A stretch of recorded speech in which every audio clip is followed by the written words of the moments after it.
दोस्तों आपने कई बार सुना होगा कि सरकार ने एमएसएमई के लिए यह योजना शुरू की है। सरकार ने एमएसएमई के लिए इस तरह से राहत पैकेज की घोषणा की है।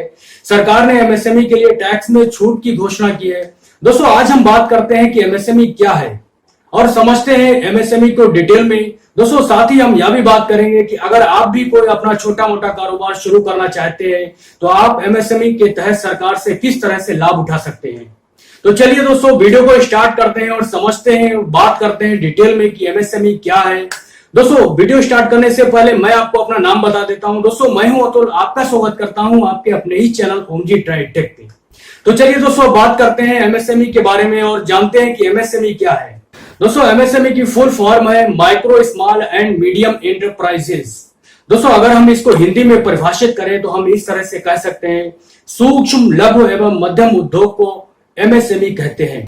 दोस्तों एमएसएमई की क्या परिभाषा है इसकी बात हम बाद में करेंगे, लेकिन सबसे पहले हम समझ लेते हैं कि सरकार ने एमएसएमई को कितने भागों में बांटा है। दोस्तों सरकार ने एमएसएमई को दो भागों में बांटा है।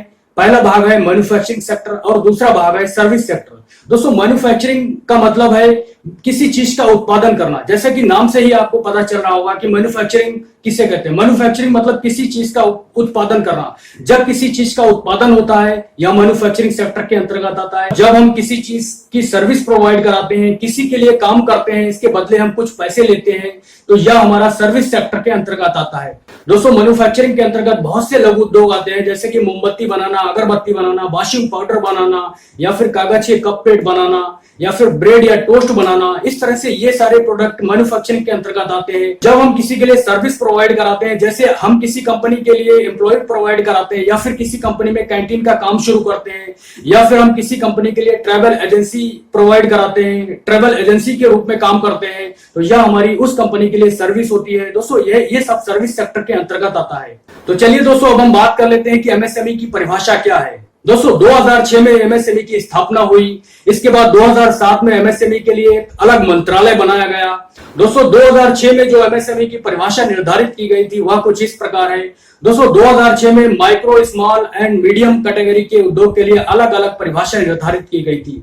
दोस्तों 2006 में सरकार ने एमएसएमई की परिभाषा इन्वेस्टमेंट के आधार पर निर्धारित की।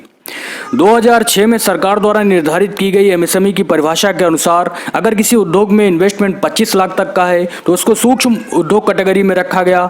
अगर किसी उद्योग में इन्वेस्टमेंट 50 लाख तक का है तो उसको लघु उद्योग कैटेगरी में रखा गया। इसके बाद अगर किसी उद्योग में इन्वेस्टमेंट 5 करोड़ तक का है तो उसको मध्यम उद्योग कैटेगरी में रखा गया। दोस्तों 2018 में सरकार ने फिर एक बार एमएसएमई की परिभाषा में बदलाव किया और इस बार एमएसएमई की परिभाषा सालाना टर्नओवर के आधार पर रखी। दोस्तों अगर 2018 में निर्धारित की गई परिभाषा की बात करें तो यह कुछ इस प्रकार थी। अगर किसी उद्योग का सालाना टर्नओवर 5 करोड़ से कम है तो इसको माइक्रो कैटेगरी उद्योग में रखा गया था। अगर किसी उद्योग का सालाना टर्नओवर 75 करोड़ से कम है तो इसको लघु उद्योग श्रेणी में रखा गया था। अगर किसी उद्योग का सालाना टर्नओवर 250 करोड़ से कम है तो इसको मध्यम कैटेगरी उद्योग श्रेणी में रखा गया था। दोस्तों 2020 में कोरोना महामारी के चलते एमएसएमई को प्रोत्साहन देने के लिए सरकार ने एक बार फिर एमएसएमई की परिभाषा में बदलाव किया। दोस्तों 2020 में जो सरकार ने एमएसएमई की परिभाषा निर्धारित की वह इन्वेस्टमेंट और सालाना टर्नओवर के आधार पर निर्धारित की। दोस्तों 2020 में जो सरकार के द्वारा नई परिभाषा निर्धारित की गई उसके अनुसार अगर किसी उद्योग का 1 करोड़ इन्वेस्टमेंट और 5 करोड़ सालाना टर्नओवर है तो इसको माइक्रो उद्योग कैटेगरी में रखा गया। इसके बाद अगर किसी उद्योग का 10 करोड़ इन्वेस्टमेंट और 50 करोड़ सालाना टर्नओवर है इसको लघु उद्योग कैटेगरी में रखा गया। अगर किसी उद्योग का 30 करोड़ इन्वेस्टमेंट और 100 करोड़ सालाना टर्नओवर है तो इसको मध्यम कैटेगरी उद्योग श्रेणी में रखा गया। दोस्तों इस तरह से 2020 में सरकार ने एमएसएमई की एक नई परिभाषा का गठन किया। सरकार ने एमएसएमई को प्रोत्साहन देने के लिए इस नई परिभाषा का गठन किया। दोस्तों एमएसएमई कारोबारियों को केंद्र सरकार और राज्य सरकार कई तरह से प्रोत्साहन देती है। दोस्तों यह सब प्रोत्साहन तभी मिलते हैं जब हम एमएसएमई के तहत अपना रजिस्ट्रेशन कंप्लीट करवा लेते हैं। दोस्तों एमएसएमई के तहत अपना रजिस्ट्रेशन कंप्लीट करवाने के बाद हम सरकार के द्वारा कई तरह से लाभ उठा सकते हैं। दोस्तों यह लाभ इस तरह से एमएसएमई के तहत बहुत ही जल्दी सरकार के द्वारा लोन की व्यवस्था प्रदान की जाती है।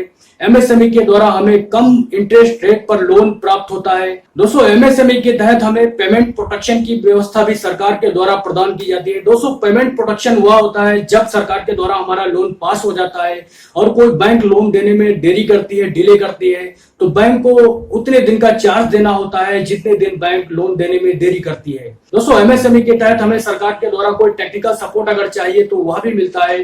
सरकार हमें ट्रेनिंग के माध्यम से समय समय पर हमारी ट्रेनिंग भी करवाती है और इसके द्वारा हमें ट्रेनिंग के माध्यम से टेक्निकल सपोर्ट भी प्राप्त होता रहता है। दोस्तों, एमएसएमई का देश के विकास में भी बहुत बड़ा योगदान है, इसीलिए इसको भारतीय अर्थव्यवस्था की बैकबोन कहा जाता है। हमारे देश में जितना भी प्रोडक्ट एक्सपोर्ट होता है उसमें से लगभग 45% प्रोडक्ट का उत्पादन एमएसएमई के तहत होता है। दोस्तों, हमारे देश में एमएसएमई के द्वारा लगभग 7,000 प्रोडक्ट का उत्पादन होता है, इसीलिए यह बहुत ही महत्वपूर्ण है और सरकार द्वारा एमएसएमई को समय समय पर काफी ज्यादा प्रोत्साहन दिया जाता है। दोस्तों, अगर आप भी अपना कोई छोटा मोटा कारोबार शुरू करना चाहते हैं, अगर पैसों की कोई प्रॉब्लम आ रही है, पैसों की दिक्कत आ रही है, आपके पास पैसे नहीं है, तो आप एमएसएमई के तहत सरकार से लोन ले सकते हैं और अपना कारोबार शुरू कर सकते हैं। तो एमएसएमई के तहत लोन लेना बिल्कुल आसान है। आपको उद्योग आधार की वेबसाइट पर जाकर आवेदन करना होता है और सरकार द्वारा आपको लोन दे दिया जाता है। दोस्तों, एमएसएमई के तहत जो लोन दिया जाता है इसके लिए किसी गारंटी की जरूरत नहीं होती है, आपको कोई चीज गिरवी रखने की जरूरत नहीं होती है। इसकी गारंटी खुद सरकार लेती है और आपको बहुत ही आसानी से लोन मिल जाता है।